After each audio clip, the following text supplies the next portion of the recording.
ওকে, আমরা তোমাদের ক্লাস 7-এর 2.7 চ্যাপ্টারের পেজ নাম্বার 18-র কিছু সিনোনাইম অ্যান্টোনাইমের বাংলা একটু মুখস্থ করব বা জানবো। ঠিক আছে, সিনোনাইম কি অ্যান্টোনাইম কি এগুলো একটু জানবো।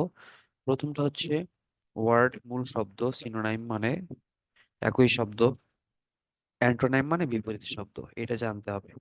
রং, রঙের সিনোনাইম কি? রং মানে ভুল, আর ইনকারেক্ট মানেও ভুল। ঠিক আছে, আর কারেক্ট মানে শুদ্ধ।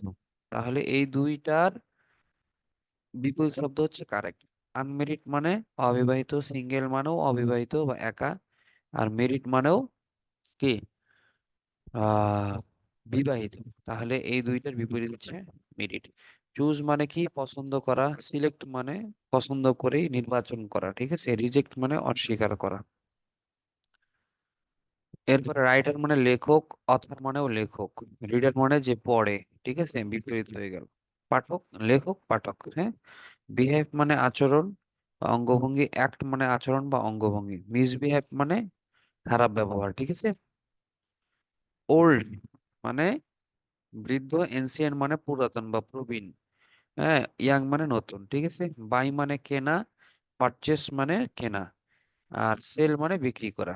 বুঝতে পারতেছো নিশ্চয়। কমন মানে সাধারণ, ইউজুয়াল মানে সাধারণ, আনকমন মানে সাধারণ নয়, ইন্ড মানে শেষ, ফিনিশ মানে শেষ, এন্ডলেস মানে শেষ হয় না এমন, অসীম। হ্যাঁ, ফাস্ট মানে দ্রুত, কুইক মানে দ্রুত, স্লো মানে ধীরে ধীরে, নিট মানে পরিষ্কার পরিচ্ছন্ন বা গোছানো, টাইডি মানে গোছানো, ডার্টি মানে নোংরা, রিচ মানে ধনী, ওয়েলদি মানে ধনী, পোর মানে গরিব। ঠিক আছে, এনকারেজ মানে আগ্রহ, উৎসাহ, অনুপ্রেরণা, ইন্সপায়ার মানে অনুপ্রেরণা। ঠিক আছে, আর ডিসকারেজ মানে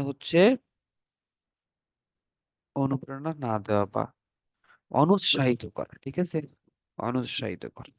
রেসপেক্ট মানে সম্মান, অনার মানে সম্মান, আর ডিসরেসপেক্ট মানে অসম্মান। কমপ্লিট মানে শেষ, ফিনিশ মানে শেষ, ইনকমপ্লিট মানে শেষ নয়, এখনো শেষ হয়নি। তো ঠিক আছে, এটাই ছিল বিপরীত শব্দ, একই শব্দ, হ্যাঁ, সমার্থক শব্দ, বিপরীত শব্দের যে টপিকটা।